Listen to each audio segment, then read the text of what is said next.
Go behind the scenes of the RHOBH Season 14 reunion. That's a wrap on a roller coaster ride of a season. After many emotional ups and downs for the cast as they reflected on their most recent ups and downs, the Real Housewives of Beverly Hills Season 14 reunion is officially over.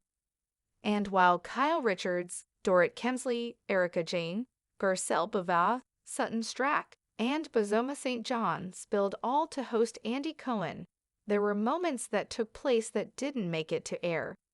Lucky for you, briefing on Bravo was on hand during the February taping in Los Angeles, and we have all the scoop on what went down behind the scenes at the RHOBH Season 14 reunion. What happened behind the scenes at the RHOBH Season 14 reunion taping?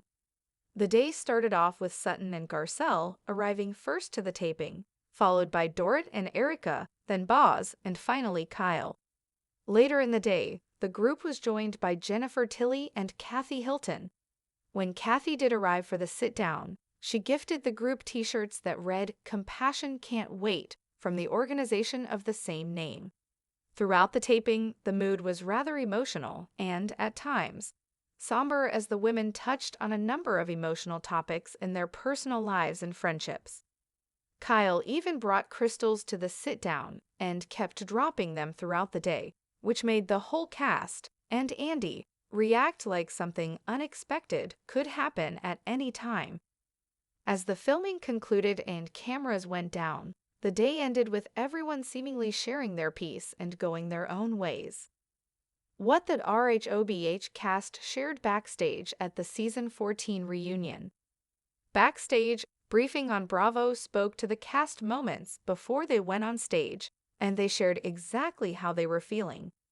"I'm feeling a little anxious going into the reunion today," Sutton shared while in glam. "I think it's been kind of a strange season, and a strange season for me. I think you saw a different side of me. I saw a different side of myself, so I think that I will probably be in the hot seat a little bit. I think that Kyle will be in the hot seat.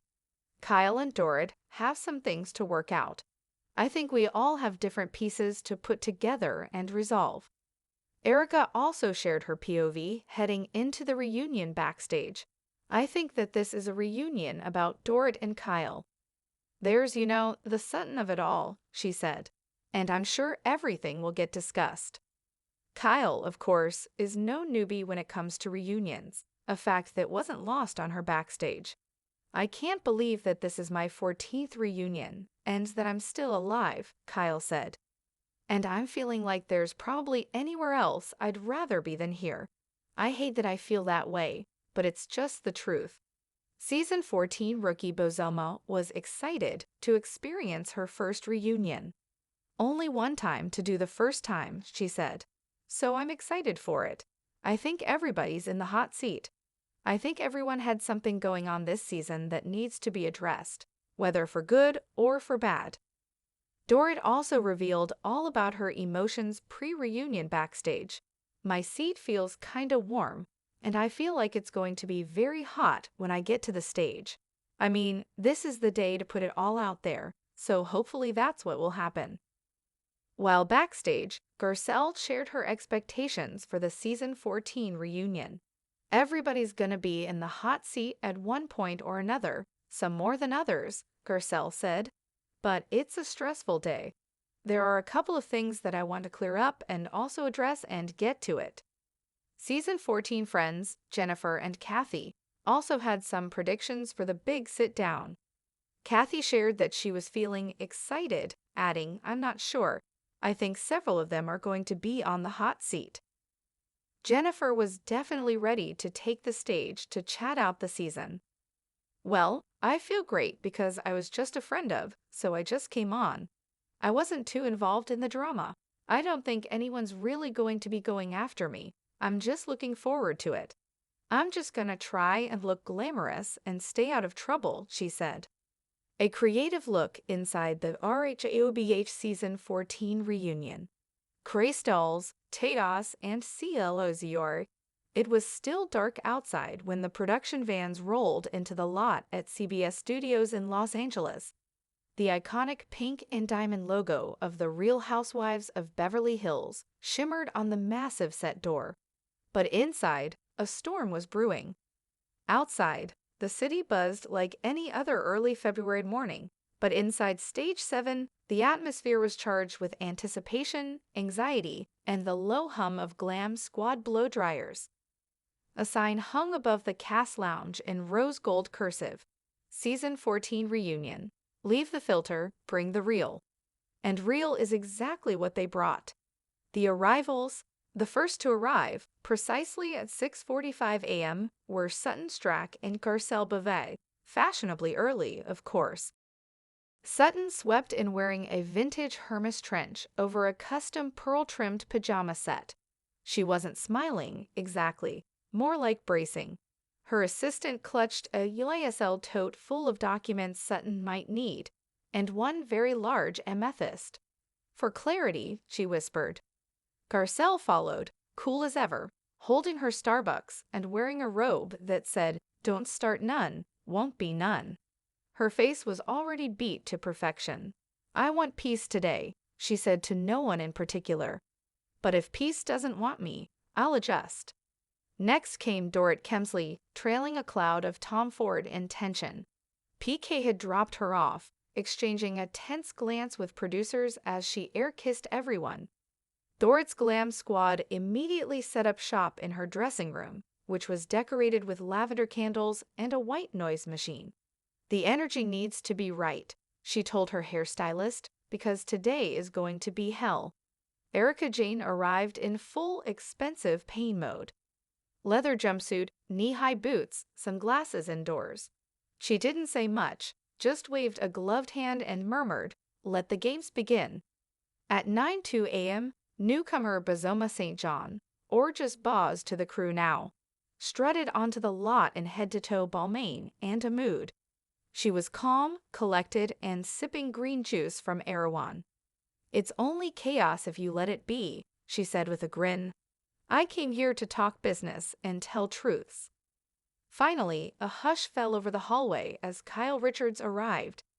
Kyle didn't say a word at first. She wore all black, Stella McCartney naturally, and carried a velvet pouch of crystals that she kept dropping. "Sorry," she mumbled each time. "They're supposed to ground me."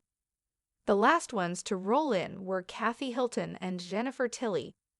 Kathy brought matching Compassion Can't Wait t-shirts for the cast and a tray of pink macarons. "Let's keep it light, girls," she chirped. Jennifer, meanwhile, floated behind in a silver sequin cape and whispered to a PA, "I'm just here for the snacks and the shade." BFO or EDV storm. Backstage was a study in contrasts. The dressing rooms were packed, but the air was thick with apprehension. Sutton nervously adjusted her Givenchy heels. "It's been a weird season. I was weird. I felt weird," she confessed to her stylist. "I cried at a brunch about a horse. I mean, who does that?" In the next room, Kyle stared at her own reflection. 14 seasons, she muttered. "And this is the one that might break me." Producers flitted around like butterflies with clipboards, checking in on sound levels, wardrobe continuity, and emotional stability. Andy Cohen popped into the green room, clutching his notes. "You guys ready to make a little Bravo history?" He joked, but no one laughed. He blinked, muttered, "Yikes," and ducked back out. In the hallway, Boz and Garcelle chatted over sparkling water. "No matter what happens," Boz said, "we hold each other up." Garcelle nodded. "Let them bring fire. I've been through worse. We just need to tell the truth." The hot seat rotation. When the women filed onto the stage, the set sparkled with Beverly Hills opulence, crystal chandeliers, mirrored coffee tables, and floral arrangements that looked suspiciously like subtle shade. Andy sat dead center, flipping through his notes like a man preparing for war. The tension hit instantly. It started with the Kyle Dorrit drama, or as Erika called it backstage, the Cold War of Calabasas. "You said I wasn't loyal," Kyle shot at Dorrit, voice already cracking. "But where were you when I needed you? You were more concerned with my Instagram likes than my actual life falling apart." Dort countered with the now viral phrase, "You made me feel like wallpaper in your wedding story." Ku gasps, Q1 production assistant nearly dropping their headset. As Kyle's crystals rolled onto the rug for the third time that day, Erica hissed, "This is why we can't have nice things." Next came the Sutton situation. It started mild, a disagreement over charity gala guest lists, but escalated to accusations of manipulation, emotional terrorism, Erica's term, and, at one point, Sutton producing a handwritten note from an astrologer as proof. Boz stepped in with measured calm. "I think what we're forgetting is why Sutton reacted that way. When people are in pain, they don't always act pretty." And that's when Sutton cried. Real, raw tears. "I didn't feel like I belonged this season," she said. "And I tried too hard to make people like me." Even Andy leaned forward. "That's the most honest thing anyone said today." In lighter moments, Kathy played therapist and passed out lavender oil. Jennifer joked that her biggest regret was wearing heels to an emotional ambush. The moments UDIDNTC, the glam room truce. During a quick break, Garcelle and Kyle unexpectedly shared a quiet moment in the makeup trailer. "I think we both had our guards up," Kyle said, removing her lashes. "It's hard being the strong one all the time."